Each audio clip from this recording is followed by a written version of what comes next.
Hello students, अभी तक हमने एक्सरसाइज 1.4 तक कर लिया है। अब इस चैप्टर नंबर 1 नंबर सिस्टम की लास्ट एक्सरसाइज, उसमें एक नया आपको थोड़ा सा कॉन्सेप्ट हम सीखेंगे, लेकिन जिसके बारे में आप 8th क्लास में पढ़ चुके हो। अभी वो टॉपिक क्या है? वो टॉपिक है laws of exponents for real numbers. पिछली क्लास में 8th क्लास में आप वो नेचुरल नंबर्स के लिए पढ़ चुके हो। आपको याद होगा A raise to the power M की बात हुई थी वहां पे, जहां 8th क्लास में पूरा चैप्टर था पावर्स एंड एक्सपोनेंट्स। जहां पे ए क्या है? ए है बेस, और एम क्या है? एम है एक्सपोनेंट, कहते हैं हम उसको। उसको पावर भी कह सकते हैं। और जो 8th क्लास में अपने पढ़ा था, वहां पे एम जो था ना, वो नेचुरल नंबर ही था। 1 2 3 4, या फिर होल नंबर। एक ए टू, आपने एम के बारे में होल नंबर्स भी आपने एक तरह से पढ़े थे, क्योंकि ए रेज टू द पावर 0 की भी बात हुई थी वहां पे, कि A raise to the power 0 जो होता है 1 होता है। तो आपने नेचुरल नंबर्स और एक केस में होल नंबर के बारे में भी, मतलब होल नंबर्स ही मान लो कि होल नंबर्स आपने पढ़े थे। और उसमें फिर आपने कुछ लॉज पढ़े थे, लॉज ऑफ एक्सपोनेंट्स पढ़े थे। वो क्या क्या थे वो हम एक बार पहले 8th क्लास में जो पढ़े थे वो मैं फटाफट से बता देती हूँ। क्या था? एक तो यही कि A raise to the power 0 जो था वो 1 था। फिर A raise to the power -n, power का अगर साइन जो है उसको चेंज करना है तो उसका रेसिप्रोकल ले लेते हैं। फिर क्या था कि ए की पावर mo और ए की पावर n, और दोनों को मल्टीप्लाई कर दे। बेस सेम है, बीच में मल्टीप्लीकेशन का साइन है, तो पावर्स क्या हो जाती हैं? ऐड हो जाती हैं। ठीक है, मैंने इसको 8th क्लास में देखिए, जैसे कि 2 की पावर 2 है इंटू 2 की पावर 3 है, तो हमारे हिसाब से वो 2 की पावर 5 आना चाहिए। और है भी ऐसा, देखो ना, 2 इंटू 2, 2 की पावर 2 को लिखेंगे 2 इंटू 2, 2 इंटू 3 की पावर को लिखेंगे 2 इंटू 2 इंटू 2, तो 1 2 3 4 5, तो 5 हो गए ना, 2 की पावर 5। सिमिलरली ए की power m divided by A की power n is equal to A की पावर m माइनस n हो जाता है। ये भी हमने पिछली क्लास में पढ़ा था, ये भी हमने 8th क्लास में ही पढ़ा था। अभी जैसे कि अभी इसी में ही मैं आपको करके दिखाती हूँ। 2 की पावर 3 डिवाइडेड बाय 2 की पावर 2 कर लेते हैं, तो 2 की पावर 3 हो गया, डिवाइडेड बाय 2 की पावर 2 ये हो गया, तो कट गया, तो क्या आ गया? 2 की पावर 1। तभी तो है वो 3 माइनस 2 करके, 3 माइनस 2 करके ही तो 2 की पावर 1 आया ना। तो ये एक फॉर्मूला, ये फॉर्मूला, ये फॉर्मूला। फिर एक और फॉर्मूला क्या पढ़ा था? ए की पावर m और उस पूरे की पावर n हो, तो वो पावर्स मल्टीप्लाई हो जाती हैं। ए की पावर m हो और उस पूरे की पावर n हो, तो वो क्या होती है? मल्टीप्लाई हो जाती हैं। जैसे कि 3 की पावर 2 है और उस पूरे की पावर मान लो 2 है, तो ये क्या हो जाएगा? हम ये प्रूव करना चाहते हैं कि 3 की पावर 2 इंटू 2 यानी कि 3 की पावर 4 हो जाता है। हम ये प्रूव करना चाहते हैं ना। यहाँ देख लो, 3 का पावर स्क्वायर किया तो 9, 9 का स्क्वायर किया तो 81, और वहां 3 की पावर 4 करोगे तो 3 इंटू 3 इंटू 3 इंटू 3, क्या वो भी 81 नहीं आ रहा? आ रहा है ना। तो यानी कि ए की power m into n is a की पावर m n, यही चीज थी। फिर एक और भी चीज क्या थी कि अगर बेस तो अलग अलग कर दिए लेकिन पावर सेम कर दी, बेस अलग अलग कर दिए, पावर सेम कर दी, तो बेसिस को मल्टीप्लाई करके उसकी कॉमन पावर 1 लगा देंगे, वही m, ए बी की पावर m, ए बी की पावर m। ये सारे हमने 8th क्लास में पढ़े थे और बहुत अच्छे से, मतलब जो है आप लोगों को आते हैं ये। लेकिन अब हम इसकी एक्सटेंशन क्या करेंगे? अभी भी दोबारा से आप एक बार, आपको दोबारा से एक रिकैप्चुलेट कर लेते हैं हम। एक बार दोबारा से इसको रिकैप्चर कर लेते हैं। तो अगर बेस सेम है, और याद रखना ये मैं 8th क्लास में भी जब पढ़ाती हूँ तो यही बोलती हूँ बार बार, ये प्रोडक्ट्स और डिवीजन के केस में ही रूल एप्लीकेबल होते हैं। कि पावर m है इंटू ए की पावर n है, प्रोडक्ट बेस सेम, बीच में प्रोडक्ट, तो पावर्स ऐड करके देख सकते हो। 2 की पावर कुछ ले लिया, फिर 2 की पावर कुछ और ले लिया, जैसे भी मैंने दिखाया 2 की पावर 3 ले लिया, 2 की पावर 2 ले लिया, तो 2 की पावर 5 ही आ रहा था। सिमिलरली बेस सेम हो, पावर्स अलग हो, चाहे सेम भी हो सकती है पावर, बेस सेम होना चाहिए, तो पावर्स माइनस हो जाती हैं। एक बेस की पावर है कुछ और उस पूरे की पावर है कुछ, तो वो पावर्स मल्टीप्लाई हो जाती हैं। बेस अलग अलग है, पावर सेम है, तो वो बेस मल्टीप्लाई होकर पावर कॉमन लग जाती है। A raise to the power 0 और anything raise to the power 0 is 1। And similarly अगर पावर नेगेटिव है तो उसको रेसिप्रोकल लेके उसको पावर को पॉजिटिव बना सकते हैं, या पॉजिटिव है तो नेगेटिव भी बना सकते हैं। अब यहाँ पे क्या यूज होगा उसका? यहाँ जब हम बात करते थे जो पावर्स थी वो होल नंबर्स थी, नेचुरल नंबर्स, होल नंबर्स, ठीक है। लेकिन अब ये एप्लीकेबल हो जाएंगी रियल नंबर्स पे भी। लेकिन इस चैप्टर में जहां पे हम बात करेंगे, तो वहां पे हम बात क्या करेंगे कि जो बेस होगा, जो बेस होना चाहिए वो तो एक पॉजिटिव नंबर होना चाहिए, वो तो एक पॉजिटिव नंबर होना चाहिए, ठीक है। एंड जो पावर है वो क्या हो जाएगी, जो पावर है वो क्या हो जाएगी, एक रैशनल नंबर। वहां पे हम होल नंबर्स, नेचुरल नंबर्स की बात करते थे, यहाँ पे हम पावर्स में किसको ले आएंगे, रैशनल नंबर्स को, यानी कि पी बाय क्यू की फॉर्म वालों को। रैशनल नंबर्स में हम कई बार बात कर चुके हैं, रैशनल नंबर्स में natural numbers, whole numbers, integers तो इंक्लूडेड होते ही होते हैं, प्लस पी बाय क्यू वाली फॉर्म के भी होते हैं। तो यानी कि अब पावर्स में 1/2, 3/5, -4/5 ये सब भी आ जाएंगे। ओके, ये सब भी आ जाएंगे, तो वही रूल्स एप्लीकेबल हो जाएंगे, बस पावर्स क्या हो जाएंगी, पी बाय क्यू की फॉर्म वाली हो जाएंगी, पावर्स क्या हो जाएंगी, रैशनल नंबर्स हो जाएंगी। और उससे अब सेम रूल्स एप्लीकेबल होंगे, बट उससे पहले एक चीज मैं एडिशन में और बताना चाहूंगी फॉर योर नॉलेज, थोड़ा सा काम भी आ जाती है ये। जैसे कि हमें स्क्वायर रूट ऑफ 2 होता है बेसिकली, तो एक्चुअली ये पावर क्या होती है, ये 2 की पावर 1/2 होता है। क्यूब रूट ऑफ 2 जो होता है उसकी पावर होती है 2 की पावर 1/3। तो यानी कि अगर nth रूट ऑफ 2 है तो उसका मतलब है 2 की पावर 1/n, ठीक है।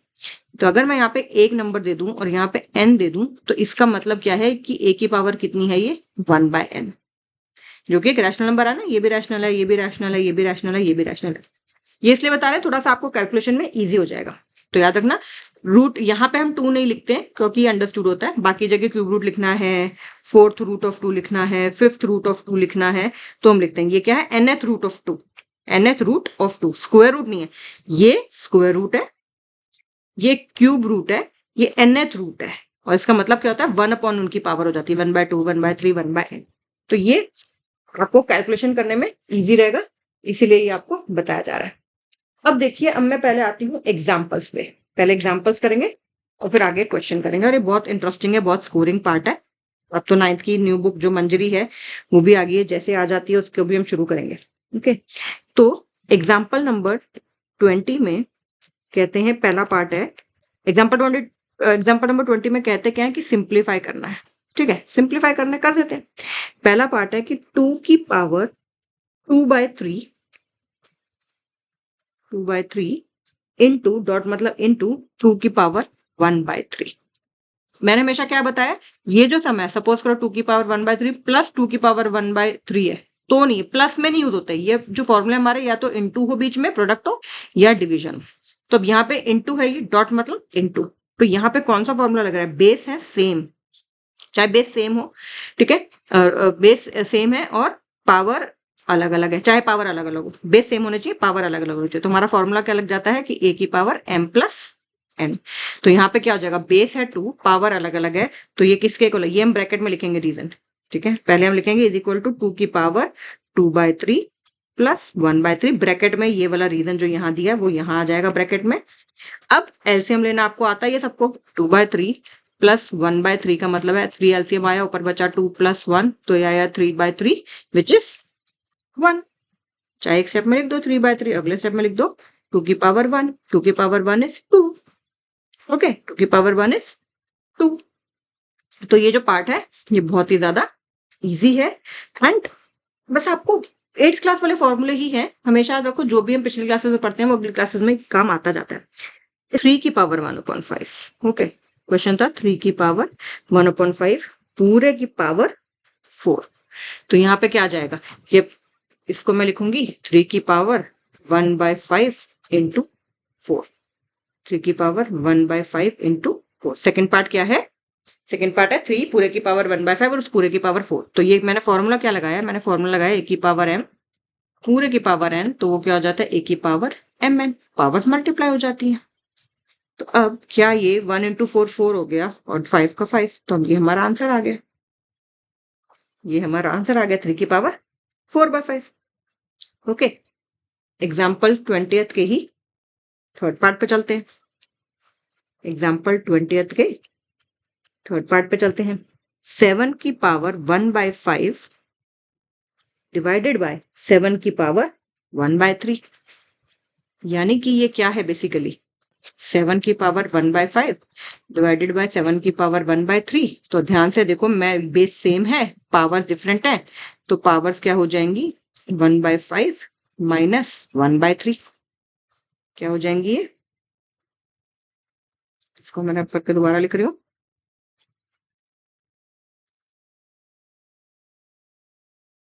इसको मैं रब करके दोबारा लिखती हूँ सो दैट आपको अच्छे से समझ आ जाए। 7 की पावर 1/5 माइनस 1/3 ब्रैकेट में रीजन कि a की पावर m हो डिवाइडेड बाय a की पावर n हो, तो बेस सेम होना चाहिए, तो पावर्स क्या हो जाती है, माइनस हो जाती है। अब आपको 5 और 3 का एलसीएम 15 को 5 से डिवाइड किया 3 into 1 3, 15 को 3 से डिवाइड किया 5, तो ये कितना आ गया 7 की पावर माइनस 2/15, 7 की पावर माइनस 2/15। बस इतना ही छोड़ दो, बस इतना ही छोड़ दो। ओके, अब इसका अगला पार्ट, एग्जाम्पल नंबर 20 का question number part number 4, example number 20 का पार्ट नंबर 4 कर लेते हैं।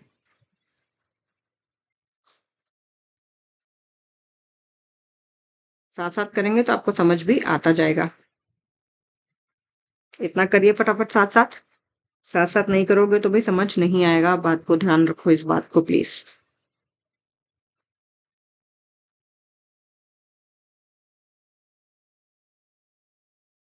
कर लिया सबने?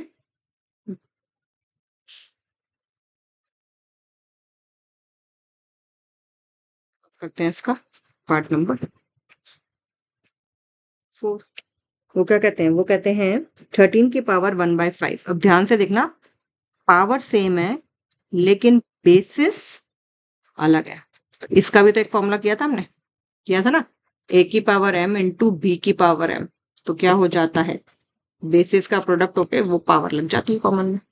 तो यहाँ पे भी हम ये लिखेंगे 13 इंटू 17 पूरे की पावर 1/5, ब्रैकेट में ये रीजन दे देंगे बिकॉज ए की पावर m इंटू बी की power m is equal to A B की पावर m।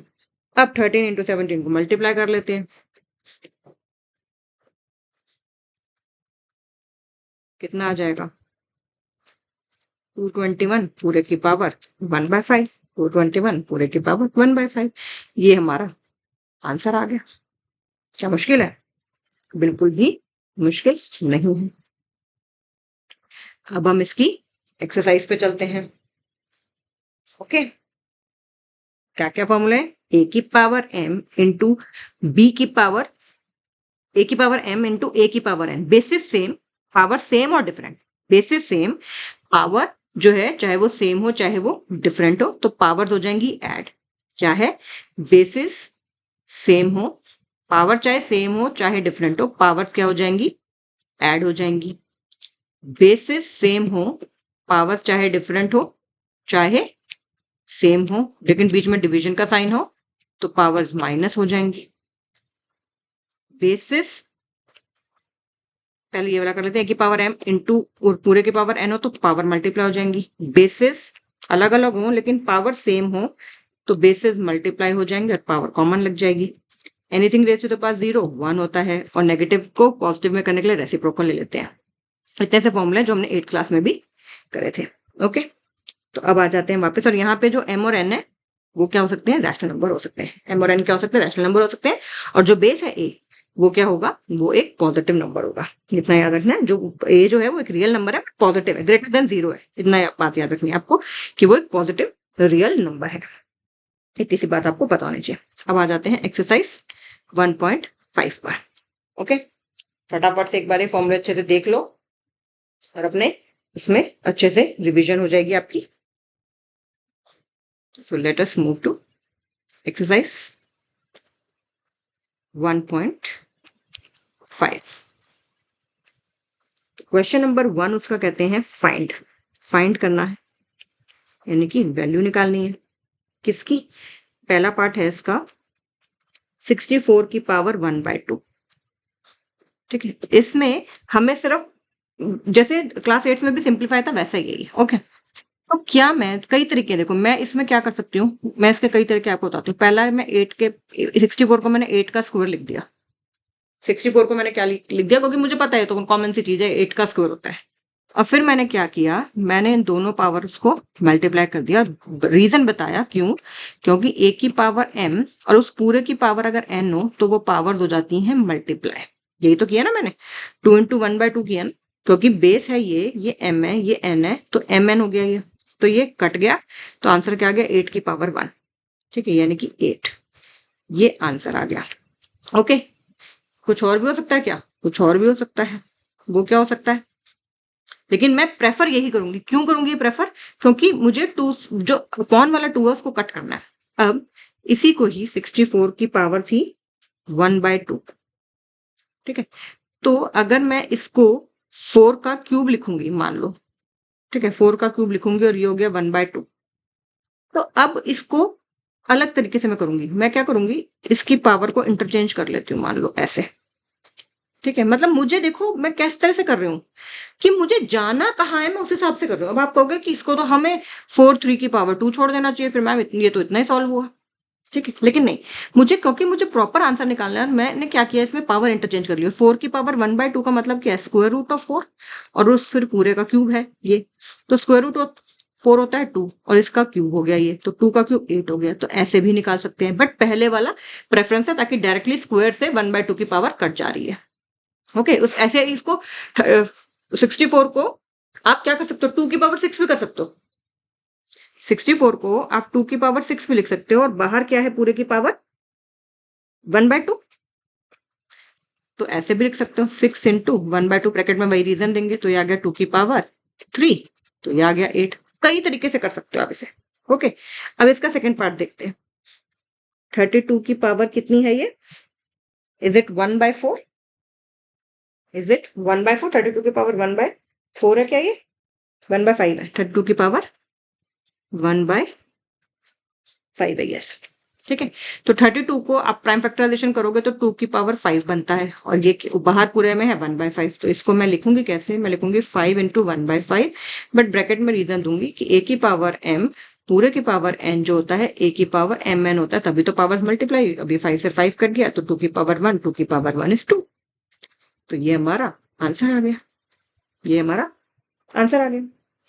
ओके, इसी का अगला पार्ट, थर्ड पार्ट, 125 पूरे की पावर 1/3, ये है थर्ड पार्ट। 125 को 5 का क्यूब लिख सकते हैं, और पूरे की पावर एज इट इज। अगले स्टेप में क्या करेंगे, 3 इंटू 1/3, लेकिन मैंने ऐसा क्यों की, क्योंकि a की पावर m पूरे की power n is equal to a की पावर mn। 3 से 3 कट गया, तो 5 की पावर 1 यानी कि 5, ये हमारा आंसर आ गया। ओके, तो इस तरह से क्वेश्चन दूंगे और बहुत ही इजीली हो जाएंगे, बिल्कुल भी आपको दिक्कत इसमें नहीं आएगी। अब क्वेश्चन नंबर 2 ऑफ एनसीईआरटी, इसमें भी क्या बोला है, इसमें भी बोला है फाइंड करो, इसमें भी बोला है फाइंड करो। पहला पार्ट है 9 की पावर 3/2, 9 की पावर 3/2, तो क्या मैं 9 को 3 का स्क्वायर लिख सकती हूँ और उस पूरे को ऐसे कर सकती हूँ। अगले स्टेप में क्या करूंगी, 3 की पावर इन पावर्स को मल्टीप्लाई कर दूंगी, लेकिन मैंने ऐसा क्यों किया, वही कि a की पावर m पूरे की पावर n है, तो पावर्स मल्टीप्लाई हो जाती हैं, पावर्स मल्टीप्लाई हो जाती हैं। 2 से 2 कट गया, तो ये क्या आ गया, 3 की power 3, 3 to the 9 to the 27, तो आंसर कितना आ गया। हाथ से करोगे देखो तभी समझ आएगा, सिर्फ देखने से समझ आ जाता है, लेकिन फिर जब करने बैठते हो तो नहीं होता है। जब तक हाथ से नहीं करोगे मैथ्स तब तक बात नहीं बनेगी। सेकेंड पार्ट, 32 की पावर 2/5, 32 की पावर 2/5, 32 की प्राइम फैक्टराइजेशन करोगे तो आ जाएगा 2 की पावर 5 दिस, फिर इसको क्या कर लिया, पावर्स को मल्टीप्लाई कर लिया, ब्रैकेट में रीजन a की पावर m पूरे की power n is equal to a की पावर mn। 5 से 5 कट गया, तो ये क्या आ गया, 2 की पावर 2 विच इज 4, ये हमारा आंसर आ गया। ओके, कुछ भी मुश्किल नहीं लग रहा होगा आपको, कुछ भी आपको इसमें मुश्किल नहीं भी लग रहा होगा। 32 था, 32 को लिखा 2 की पावर 5, बेसिकली प्राइम फैक्टराइजेशन करके आपको पता चल जाएगा किसमें क्या आएगा। इसका थर्ड पार्ट, 16 की पावर 3/4, 16 की पावर 3/4। अब देखो 4 है, तो मैं इसको 2 की पावर 4 लिख रही हूँ। ठीक है, तो अब ये क्या हो जाएगा अगले स्टेप में, 2 की पावर 4 इंटू 3/4, ब्रैकेट में वही रीजन कि a की पावर m पूरे की power n is equal to a की पावर mn, 4 से 4 कट गया, 2 की पावर आ गई 3 इज इक्वल टू 8। अब आप कहोगे मुझे कि अगर मैं इसको 2 की पावर 4 ना लिख के 4 की पावर 2 लिख दूं तो, यही तो कहोगे आप कि 16 की पावर 3/4 है और मैं इसको 4 का स्क्वायर लिख के फिर ऐसे लिख दूं तो ऐसे लिख दूं, देखते हैं फिर क्या होता है। 2 1 2 2 टू द 4, तो ये क्या हो गया 4 की पावर 3/2 होगा, ब्रैकेट में वो रीजन जरूर देना है। फिर भी हमारे अपॉन में बचा है, फिर हमें पता है 4 की पावर को मैं 2 की पावर 2 लिख सकती हूँ, फिर ये कर दिया तो ये क्या हो गया 2 इंटू, फिर से हो गया, मतलब वो स्टेप हमने बस 2 बार करना पड़ गया हमें, और कुछ नहीं, और कुछ नहीं। ठीक है, तो वैसे भी कर सकते हो, इसमें भी कोई दिक्कत नहीं। अगर एक बार पहले आपको 4 का स्क्वायर लिखना है तो फिर अपॉन वाली पावर आ जाएगी, फिर दोबारा से 4 को 2 का स्क्वायर लिख दो फिर आ जाएगा, तो उसमें आपको कोई दिक्कत नहीं आएगी। अगला जो पार्ट है वो है इसका फोर्थ पार्ट, वो है 125 की पावर -1/3। तो उसको क्या मैं लिख सकती हूँ 5 की पावर 3 और उस पूरे की पावर -1/3। तो ये क्या हो जाएगा 5 की पावर 3 इंटू -1/3, ब्रैकेट में रीजन वही a की पावर m पूरे की power n is equal to a की पावर mn। ठीक है, तो ये कट गया तो क्या आ गया 5 की पावर -1, लेकिन अगर ऐसा है तो मैं क्या कर सकती हूँ उसको रेसिप्रोकल ले लूंगी, तो वो हमारा आंसर आ जाएगा। अगर मान लो यहाँ माइनस ना होता तो सिंपली 5 आ जाता आंसर, 125 की पावर सिंपली 1/3 होती तो आंसर 5 आ जाता। ओके, अब एनसीईआरटी का लास्ट क्वेश्चन इस चैप्टर का, एनसीईआरटी की इस चैप्टर का लास्ट क्वेश्चन, उसमें भी क्या है सिंप्लीफाई करना है। सिंप्लीफाई करना है तो हो सकता है पूरा आंसर कंप्लीटली ना भी आ रहा हो, हमें पावर में छोड़ना सिंप्लीफाई में। ठीक है, तो पहला पार्ट है 2 की पावर 2/3, पहला पार्ट है 2 की पावर 2/3 इंटू 2 की पावर 1/5। आपको तो समझ आ गया, पहला वाला वो लग रहा है फॉर्मूला लग रहा है बेस सेम, बीच में मल्टीप्लाई, पावर्स क्या हो जाएंगी, पावर्स क्या हो जाएंगी, पावर्स हो जाएंगी ऐड, ब्रैकेट में रीजन क्या लिखोगे a की पावर m इंटू a की पावर n, बेसिस सेम है, बीच में प्रोडक्ट का साइन है तो पावर्स ऐड हो जाएंगी। एलसीएम लेना तो आपको आता है, 3 और 5 का एलसीएम कितना आ जाएगा 15, 5 टू द 10 प्लस तो 3, तो कितना आ गया 2 की पावर 13/15, बस इतना हमारा आंसर आ गया। इसमें आपको सिर्फ सिंप्लीफाई करने को बोला है, इसकी वैल्यू नहीं निकालनी है। ओके, क्या किया हमने इसमें, हमें बेस सेम दे रखे थे, पावर अलग थी, बेस कॉमन लेके पावर ऐड कर दी, ये क्या थे रैशनल नंबर से एलसीएम लेके सॉल्व कर लिया, एक नंबर बना दिया, आंसर आ गया। ओके, अब इसके सेकंड पार्ट पे चलते हैं। ये सब बहुत इजी है इसलिए आराम से हो रहा है आपसे, अब जितनी ज्यादा प्रैक्टिस करेंगे उतनी ज्यादा आपको चीजें आसान लगेंगी। 1/3 की पावर 3 और उस पूरे की पावर 7।